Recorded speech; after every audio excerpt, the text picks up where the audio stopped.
नमस्कार, मैं सरिता पटवा। मैं आज फिर उपस्थित हुई हूँ एक नई अतिथि के साथ जो कि हमारे इंडिया से आए हुए हैं हमारे स्टूडियो में, जिनका नाम सुधीर है। आइए मैं उनका इंट्रोडक्शन करवाती हूँ। वो एक बहुत बड़े राइटर भी हैं, एक्टर भी हैं और रेडियो एंकरिंग भी करते हैं। तो आइए मैं आज उनसे मिलवाती हूँ। नमस्कार। थैंक यू सरिता जी, धन्यवाद, आपका भी स्वागत है। मैं आपका अपना Sudhir Singh Sudhira, radio jockey, anchor, actor, singer, writer, media person. कैसे हैं आप?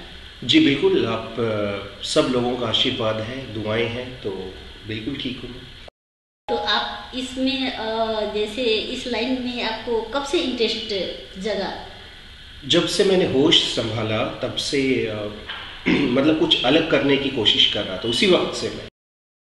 और लिखने का मुझे बहुत शौक था, उसके बाद गाने का शौक हुआ।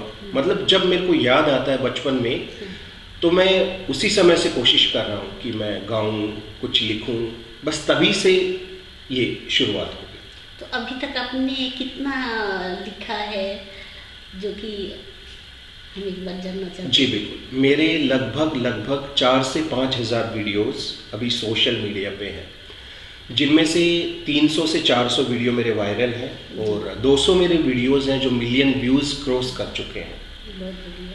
फेसबुक पे, इंस्टाग्राम पे, यूट्यूब पे और ट्विटर पे मैं समान रूप से मौजूद हूँ और वहाँ पर मेरे वीडियोस देखते हैं लोग, प्यार करते हैं, पसंद आते हैं। इसी से मुझे प्रेरणा मिलती है, मैं और ज़्यादा लिखता हूँ, वीडियो बनाता हूँ। हाँ, हमने भी देखा है और फेसबुक पे भी आपका देखते हैं, बहुत सारे लाइक आते हैं। आपका इतना अच्छा परफॉर्मेंस होता है, आपका वीडियो भी बहुत बढ़िया लाइक मैंने देखा है। तो अभी तक का सफ़र आपका कैसा रहा? अभी तक का सफ़र इस लाइन में, मैं तो ये कहता हूँ ये लाइन ही मेरी ज़िंदगी बन गई है। हाँ जी। कई होता है ना कि ये लाइन नहीं, ये मेरी ज़िंदगी है। आप यूँ कहिए कि इस ज़िंदगी का सफ़र कैसा रहा। इस ज़िंदगी का सफ़र बहुत अच्छा रहा, बहुत उतार चढ़ाव वाला रहा, बहुत पापड़ बेले, बहुत संघर्ष किया, बहुत इधर उधर भटका। और मुझे लगता है कि सारी ज़िंदगी इंसान को भटकना ही होता है और ये भटकना भी अच्छा होता है। संघर्ष का जो ये दौर होता है, देखिए कोई भी काम आप करो, जब तक संघर्ष नहीं होता मज़ा नहीं होता। तो सही है। आसानी से कोई चीज़ मिल जाए, मज़ा कैसा। तो ये जो सफ़र रहा बहुत उतार चढ़ाव वाला रहा और मतलब मज़ा आया। अभी तक मैं पीछे मुड़ के देखता हूँ तो मेरे को अच्छा लगता है कि इन चीज़ों से मैं गुज़रा और यही चीज़ें हैं जिनसे मैं गुज़रा हूँ। धक्के खाए, ठोकरें लगी, तो आगे कुछ करने का और ज़्यादा प्रेरणा मिलती है। तो आपका सबसे फेवरेट कौन सा है?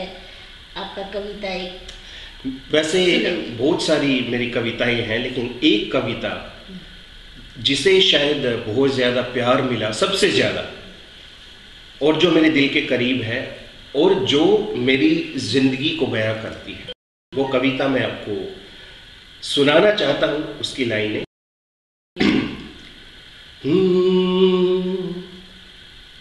कभी मैं गीत गाता हूँ, कभी कविता सुनाता हूँ, कभी तुमको हंसाता हूँ, कभी तुमको रुलाता हूँ, कभी कड़वा कभी मीठा की रस में घोल जाता हूँ। यहाँ दिल में नहीं रखता, मैं सब कुछ बोल जाता हूँ। यहाँ दिल में नहीं रखता, मैं सब कुछ बोल जाता हूँ।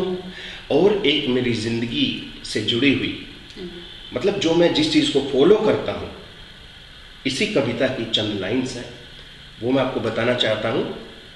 मुझे लगता है जो बिक जाता है वो लिख नहीं सकता, और जो लिखता है वो बिक नहीं सकता। ये मेरी लिखी हुई लाइन्स। जो बिकता है बाजारों में कभी वो लिख नहीं सकता, जो लिखता है धरातल पे कभी वो बिक नहीं सकता। कि झूठा लिख नहीं सकता, मैं स्याही ढोल आता हूँ, यहाँ दिल में नहीं रखता, मैं सब कुछ भूल जाता हूँ, मैं सब कुछ भूल जाता हूँ। और 4 लाइन्स और कि किसी चीज की कमी का एहसास तब होता है जब वो चीज हमारे पास नहीं होती है। बहुत सारे ऐसे लोग हुए हैं, जब वो जी रहे थे तो लोग उनकी कदर नहीं करते थे, जब वो इस दुनिया से चले गए उनके बारे में और ज्यादा पता चला तो उनकी कदर होनी शुरू हुई। तो मैं कहता हूं कि सुधीर सिंह की कदर कब होगी? कदर मेरी करोगे तुम कि जब मैं गुम हो जाऊंगा, कदर मेरी करोगे तुम कि जब मैं गुम हो जाऊंगा, मुझे ढूंढा करोगे तुम, मैं वापस फिर न आऊंगा। और अभी तो घर का जोगी हूं, न अमृत घोल पाता हूं, अभी तो घर का जोगी हूं, न अमृत घोल पाता हूं, यहाँ दिल में नहीं रखता, मैं सब कुछ भूल जाता हूँ, मैं सब कुछ भूल जाता हूँ। बहुत ही अच्छा लगा। शुक्रिया। और मेरे ख्याल से दर्शक लोग को भी बहुत ही अच्छा लगा होगा। और अब आगे आपका क्या करने का प्लानिंग है? इसी में आप काम करेंगे कि कुछ और भी आगे? जिंदगी में कोई ख्वाब नहीं है, ना पैसा कमाना है, ना किसी से संबंध बनाने हैं। बस एक ख्वाब है जिंदगी में कि जो दिल में आए उसको लिखता जाऊं। किसी कवि ने 2 लाइन्स कही हैं, वो मैं आपको बताना चाहता हूं, और मैं सच में इस चीज़ को फॉलो करता हूं। लिखने में ईमानदारी नहीं है तो आपका लिखना व्यर्थ है। कि मैं लिखता नहीं करता हूं इबादत, मैं लिखता नहीं करता हूं इबादत, और इबादत में गुस्ताखी नहीं होती। लिखने में गुजार दी मैंने उम्र तमाम, फिर भी ना लिखना आया तेरा नाम, फिर भी ना लिखना आया तेरा नाम। तो मैं जिंदगी भर लिखना चाहता हूं, और ऐसा लिखना चाहता हूं ईमानदारी भरी, ईमानदारी से जो भरा हुआ वो लिखना चाहता हूं। तो ये आपने अकेले ही सफर तय किया कि आपका कोई सपोर्टर भी है या आपका कोई साथ दिया? देखो ऐसा है, मेरे जो खानदान है उसमें दूर दूर तक कोई कवि और इस तरह का संगीत गाने वाला बजाने वाला नहीं पैदा हुआ। ये सब मुझे जन्मजात, मैं जन्मजात कलाकार, जब से मैंने होश संभाला कोई था नहीं घर में, लेकिन एक बस पता नहीं कहाँ से मैंने बोला ना कि मैं लिखता नहीं करता हूँ इबादत, और इबादत में गुस्ताखी नहीं होती। लेकिन मैं आपको बताना चाहता हूं कि ये सब जन्मजात मुझे मिला, और कलाकार को किसी स्कूल में, किसी कॉलेज में, किसी इंस्टीट्यूट में बनाया नहीं जा सकता है। सही है। ये सब जन्मजात, मुझे नहीं पता कि पिछला जन्म या अगला जन्म होता है, बट अगर होता है तो शायद उस पिछले जन्म के संस्कार होते हैं जो आपके अंदर आते हैं, और ऐसा ही कुछ मेरे साथ। हाँ, कहते हैं ना, कर्म का लिखा, जो कर्म किया रहता है वो आगे आता है। दोस्तों, मेरा जन्म हुआ राजस्थान में, और उसके बाद मैं दिल्ली आ गया। दिल्ली में भी मेरा घर है, राजस्थान में भी मेरा घर है, वैसे तो पूरा जहान मेरा घर है, नेपाल भी मेरा घर है, मैं काठमांडू में भी रहा। मैं घूमता बहुत हूँ, घुमक्कड़ प्रवृत्ति का हूँ, और मुझे अच्छा लगता है। आप सब लोगों का प्यार मिलता है तो जिंदगी बहुत ही प्यारी चल रही है। और आप सबसे मैं अनुरोध करना चाहता हूं कि जिंदगी बहुत छोटी है, इसको शिद्दत के साथ, प्यार के साथ गुजारिए। अच्छा सुधीर जी, हमारे यहाँ आप नेपाल में आके, हमारे स्टूडियो में आके आपको कैसा लगा? चंद शब्दों में कहूँ, कम शब्दों में कहूँ तो एक बात मैं जरूर कहना चाहता हूँ, फिर से वही बात, अगर पुनर्जन्म होता है तो सच में मैं पिछले जन्म में नेपाल का वासी था, क्योंकि मेरे को नेपाल बहुत खींचता है। नेपाल का म्यूज़िक, नेपाल का कल्चर, वहाँ का रहन सहन, वहाँ के पहाड़। काठमांडू रहा हूँ और अब नेपाल में आपके साथ हूँ मैं।